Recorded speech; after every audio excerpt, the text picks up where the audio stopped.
நாடாளுமன்ற தேர்தல் பிரச்சாரத்தில் கடந்த 10 ஆண்டுகளாக பாஜக ஆட்சியின் அவலங்கள் மக்களிடம் கொண்டு சேர்ப்பது பிரதானமாக இருக்கும் என்று முன்னாள் அமைச்சர் பொன்முடி தெரிவித்துள்ளார். விழுப்புரத்தில் செய்தியாளர்களை சந்தித்த அவர்,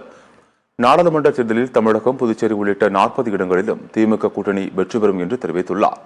கடந்த 10 ஆண்டுகளாக பிஜேபி ஆட்சியின் துயரங்களையும் அதிமுக ஆட்சியில் நடைபெற்ற குறைபாடுகளும் பொதுக்கூட்டம் வாயிலாக எடுத்துரைக்கப்படும் என்று பொன்முடி குறிப்பிட்டுள்ளார்.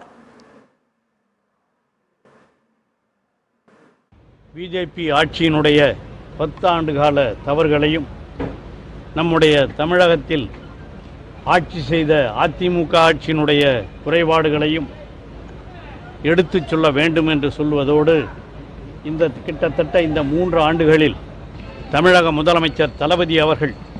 பல்வேறு துறைகளிலேயும் செய்திருக்கிற சாதனைகளை எல்லாம் எடுத்துச் சொல்ல வேண்டும் என்று சொல்லி,